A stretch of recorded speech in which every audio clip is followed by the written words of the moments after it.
Morning, I'm Dave Canterbury with Pathfinder School. Brought my arrow back out here and I went ahead and whacked that other tip that we put on it off yesterday. I had plenty of length to do that. I'm going to use this same arrow today for discussion and also to put a common man broadhead on here. We're going to talk about how to make those today. I also brought just a stick bow out here that I made probably 2 years ago out in the same piece of woods.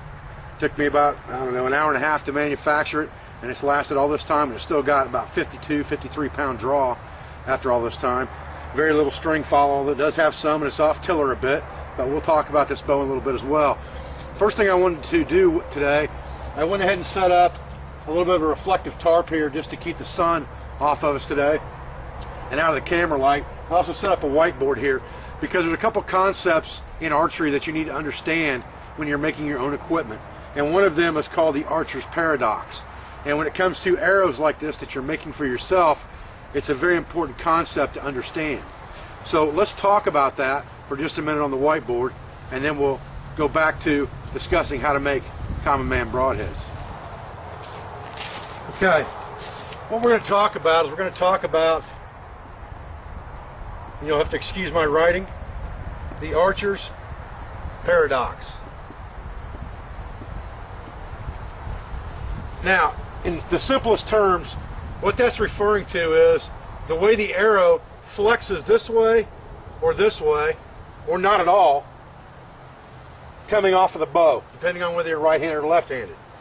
And the reason that happens is when your bow is strung and drawn, so we'll say that this is our drawn bow,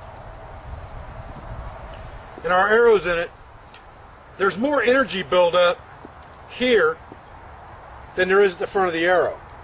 And what that does is that causes the arrow to flex in flight so that when you shoot it, to look at it from a top view,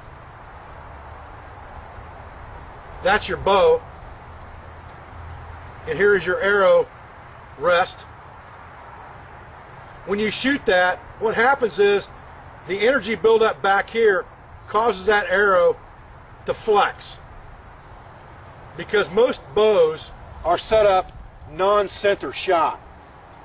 What that means is if this is the center line of your bow, your arrow is not sitting here. It's sitting off to the side, either on a shelf or just resting on the side of the bow, depending on what type of bow you have. And on this bow, you can see there's a shelf cut in this bow right here for the arrow to sit.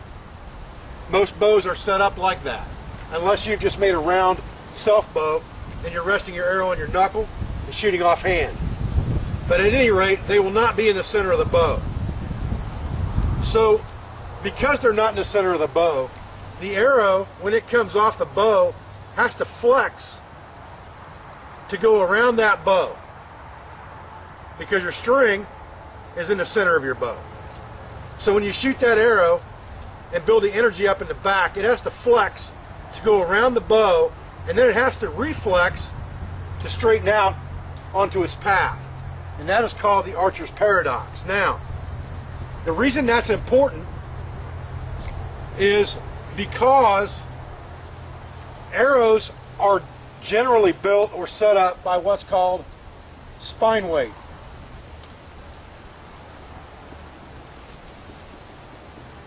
And spine weight is usually equal to or more than the draw weight of your bow. So if you have a 50-pound bow, the spine weight of your arrow should be 50 pounds plus or minus 5 pounds is a pretty good formula. But it should be plus nothing, or I'm sorry, it should be plus 5 minus nothing. You don't want it underspined.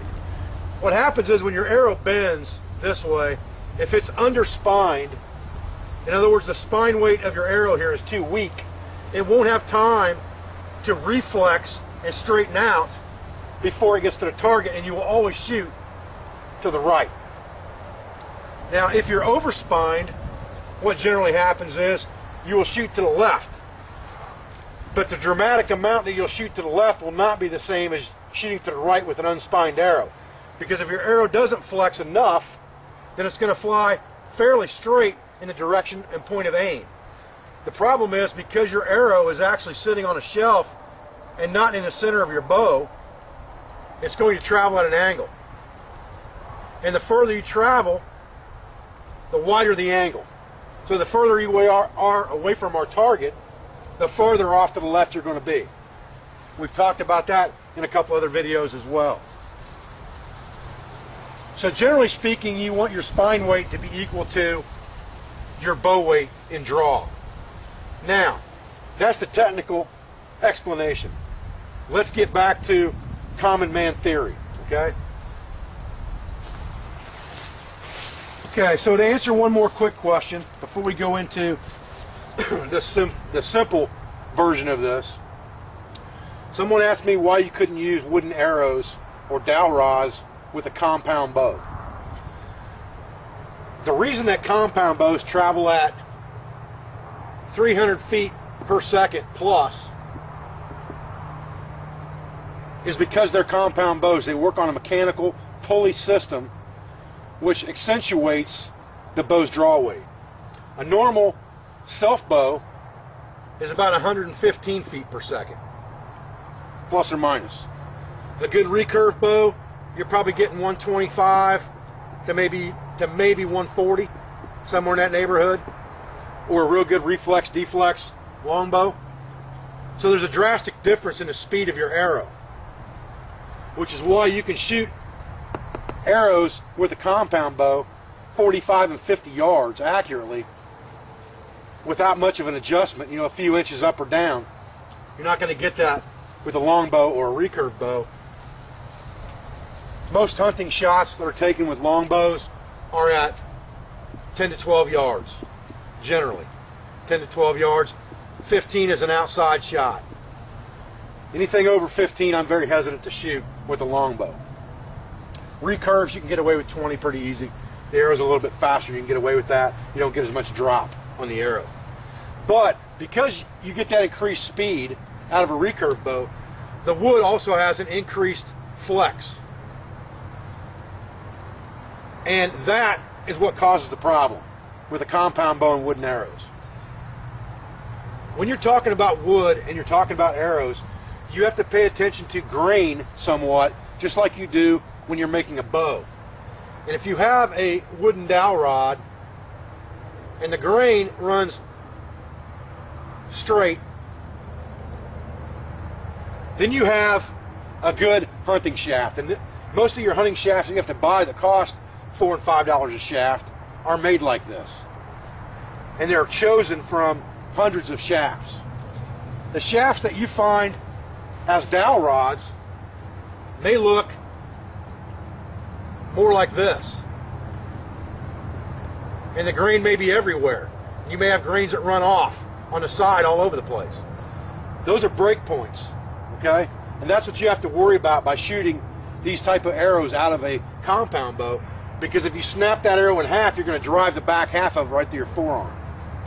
So that's very important to remember. Now, getting back to the simplistic common man option with the dowel rods, I want to explain to you what you can do to ensure that your dowel rods aren't going to break in your longbow or your recurve bow. Okay, in a video that we shot yesterday, I told you to buy oak dowel rods. The reason for that is oak is a very hard wood. If you buy pine or maple, you're going to get a lot less spine weight right off the bat because they're softwoods. Oak is a hardwood, so it's going to have a heavier spine right off the bat. And you want a 3/8 inch dowel rod because that will give you a good heavy arrow. Now, what I do with my arrows when I go to Lowe's or Home Depot or Menards or wherever I'm going to buy my shafts, I'll take all the 3/8 dowel rods they've got and I'll lay them right on the floor. And I'll roll them around the floor. And that's how I find the straight shaft, by rolling around the floor, and I pull out the straight ones and I put the rest of them back. Nobody's ever said anything for me doing that. They've looked at me funny a couple times. Nobody's ever said anything. Then I put the other ones back. Now, what you will notice if you look at these shafts, when you are picking out the shafts that rolled straight on the floor, you'll notice that the grain pretty well runs longitudinal on the shaft. And that is what causes them not to bend. If you get shafts with a lot of hooks in them or a lot of bends in them, pick those shafts up and look at them, and you'll see that those shafts are bent, usually where the grain runs off on the shaft. If there's a grain runoff where there was a knot or something, that's where that shaft is usually bent.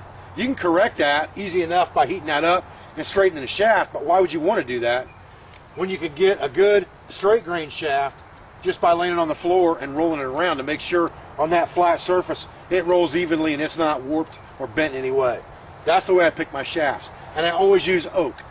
And if you use oak shafts, if you're using any bow up to 50 pounds probably, maybe even 55, you're not going to have to worry about spine weighting your arrows. To try to spine weight your arrows is a painful process to do each one.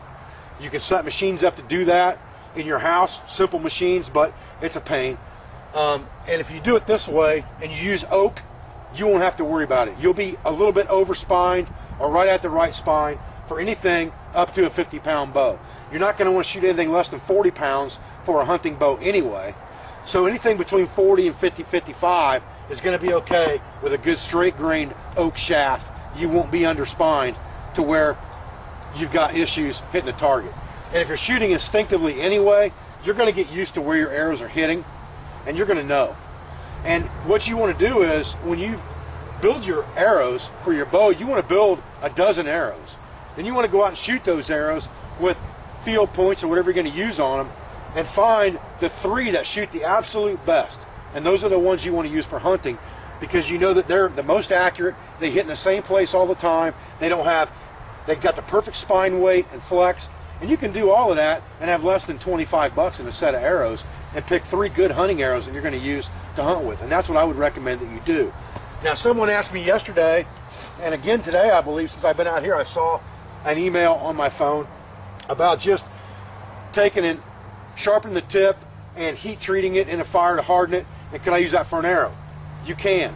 It's not going to be very accurate over distance. The reason for that is you need your arrows to be weight forward.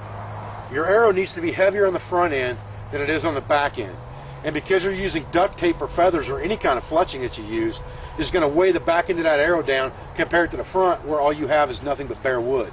So you need some kind of a tip on that arrow to give it that weight forward momentum that it needs to be accurate, and to offset that back end weight where you've got your fletchings. So that's my recommendation. You can use them bare shafted in an emergency, especially for short distance, like maybe bow fishing and things like that, or if you're going to go out and try to shoot something at 4, 5, 6 yards with a sling bow, you can get away with that. But if you're going to try to shoot 10, 12, 15 yards, you need weight forward on that arrow, and you need a point. So we're going to talk today about making a common men broadhead. Stay with me. We'll get right back together.